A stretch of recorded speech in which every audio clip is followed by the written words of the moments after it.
Welcome back to Condo Living. We're going to continue to cover this servicing that we should be doing to our condo units. Remember when I first started Condo Living, I said you won't have to cut the grass, you won't have to shovel snow, you won't have to fix the sprinklers, but there are things that you should be doing to maintain your condo and condo life. And I'll go over some of them. I'm just seeing here now the floors, that wood engineered hardwood floors, and I'll cover what you should be doing with that. We will have an extensive review of humidity and how it'll affect your floors, but it just doesn't affect your floors. It can affect you and many other things in your unit as well. So that's one thing to keep in mind for your floors.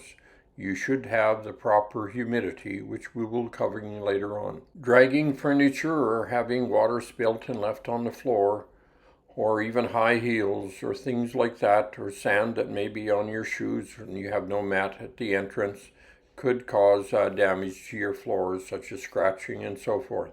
It's good to follow your manufacturer's instructions when it comes to your floors. Your floors should be cleaned monthly with a wood cleaner recommended by the floor manufacturers, and also should be swept and vacuumed and very frequently, and sweeping the floors and mopping the floors should be done with something soft, a dry mop or a cloth. And it should also be vacuumed very regularly as well. Okay, hey, I'm in my wife's kitchen. That doesn't look like food she's got on the table. What's going on here anyways? Oh, she's putting some of those little things on the bottom of the chairs, and that's going to be a real protection. For it's not going to make any marks on the floor. See, she's pounding them down pretty good there on that last one. And now she got the other one on. And if you do that every once in a while and keep them nice and clean, then when you move your chairs or anything that's got those rubbers, and they all should have them on where they're sliding on our floor. So when you do that, it's not going to mark up your floor, and you're going to have good floors for a long time. And it's going to save you some money as well. That's good, eh? A little more shopping, maybe. Okay, thank you very much. Here's my wife's friend. She calls him Buddy, don't you? Yeah, and the Buddy does a lot of work for us, so we really appreciate that.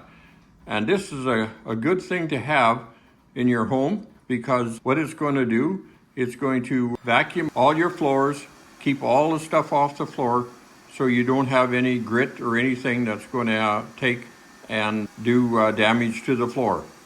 So that's one of her friends. She's got another friend too. I'll show you here in a little bit.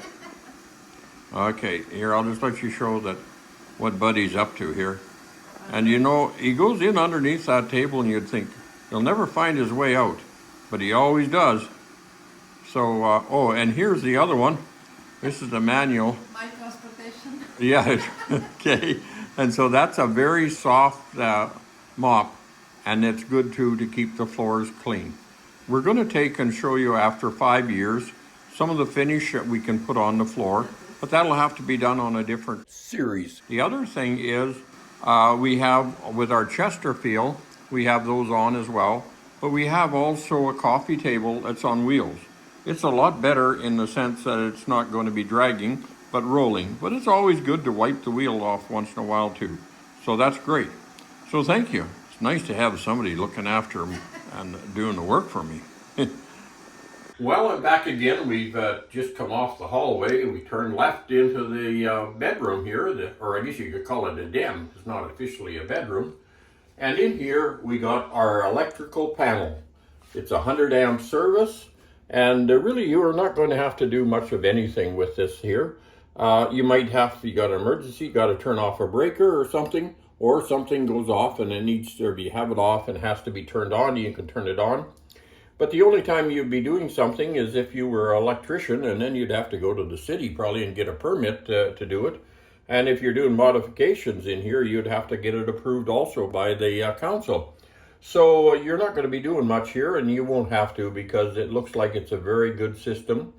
Lots of times you hear comments from people here that the developer cheaped out on us and gave us this. I just want to point out something. This is what we have down here to number 14. as far as the breaker panels are and breakers that you need, and yet you go down here to 31. So we have, and I used to, when I was looking at buying a single family home or a farm or something like that, the first thing I would look at is the panel. Did they cheap out? My experience was that in most cases, they were fully loaded or near loaded. And this one that we got from the Kirchhoffs is great. It's got lots of room, thanks to the Kirchhoffs and also Kruger Electric. Well, definitely they didn't here. We got lots of room on the panel. Not that we're going to probably need it here, because you're not going to be hooking up compressors and welders and stuff like I used to do. So, but the other thing I would like to point out too is over here, and who put it in, and that's Kruger Electric. And I know Kruger Electric very well. I used to be the director of advanced education. I used to look after all the apprenticeship certifications and licensing in the trades. And Kruger was a very, very good employer, and he had some great employees as well. He certainly appreciated the value of work-based training. When you get somebody that's worked in the trade for 30, 40 years and you can work alongside of them, you're going to learn a lot more than you will in a college. So I got to tell you that I'm really impressed, and I can tell you that the 5 years that we've been here, I don't remember us having to do anything to the electrical. And guess what? I don't think we ever will, because they are certainly a great subcontractor and a good electrical company. So there is some things that you probably will have to do though on the electrical, and that is your GFCI, the ground fault circuit interrupter. And in that particular case there, what it does is if it'll measure the amount of electricity coming in this side and completing the circuit out that side. Now, for instance, if there was some moisture or something or reason for concern, and it detected less coming out this side, then all of a sudden you'd find out, hear that snap and that red light come on. That basically shuts that off, and it only takes 1 milliamp to shut it off, and it'll be shut off in 1/40th of a second. So that's pretty handy. I know that they even say that there has been deaths from this because of things falling in the sink that's plugged in or whatever. I'm not aware of any, but I'm sure if they said it, there probably has been. But certainly it would be a great deal of uncomfort anyways. So I would say that we should be checking these every month. That's what is suggested.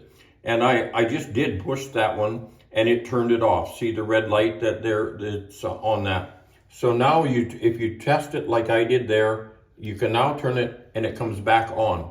So to make sure that you're safe and that ground fault is doing the job it's supposed to be doing, you have to check that every month by pushing that button and finding out there it goes. You see, it protected me. Now I will put it back on. So every month, just give it a little snap and another snap to make sure it comes on. That way, you and your family and your pets are all safe.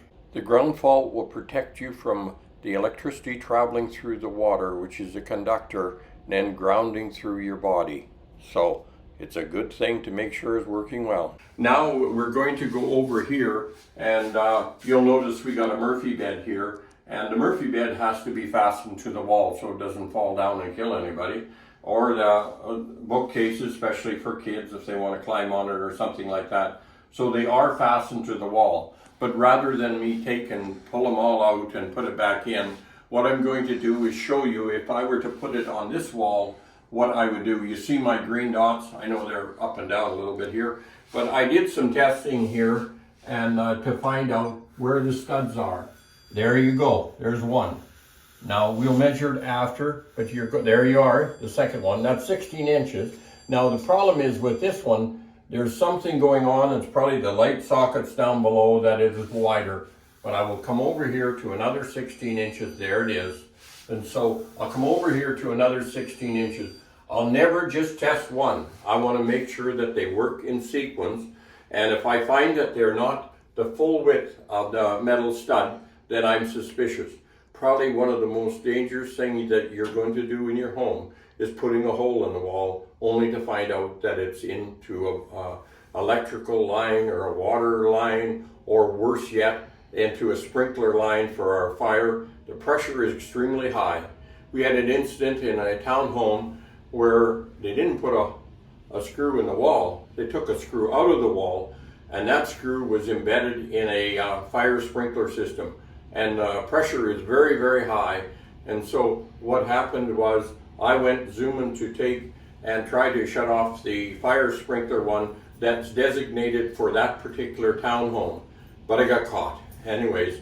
And my wife is sort of shaking her head because she's saying, what are you doing that for? Anyways, the owner of the building, I got to give him a lot of credit. He was a pretty smart guy. It's good to use logic. The screw that come out, he actually put the screw back in, and it held the water until we could actually get the permission to turn off the fire sprinkler for that particular townhome. And even though there was damage done, it's been repaired. And anyways, so these are things I would say I lose more sleep over people putting holes in the wall than anything else. So I showed you where to find these particular studs, and be very careful and don't go on one stud. Make sure you got a pattern like I did here, and they're all 16 inches apart. And just so you know, on these ones here, you will see this particular one, and it's 16 inches apart. And then you go over here, and it's again same thing. That dot should be just a hair over this way. But anyway, 16 inches apart. And this one here, 16 inches apart. So you got a pattern. Now you can sort of trust it, but you still got to be careful, and there's no guarantees. So if you're a little bit nervous about that, and you want to get a better tester for it, then do that, because it's not good to drill a hole in a water line in a high rise when you happen to be up many floors, and the water can contaminate people all the way down. So just giving you that information about drilling. Be careful. We'll have to bring our video on condo living to a close. We'll be back again, and we'll be covering putting the Murphy bed in, and there's an awful lot more we've got to do. We haven't got more than 8 feet down the hallway, so there's a lot more video to do. We can see this location from our window, and we were just outside. The wife took a picture just not far from where our building is.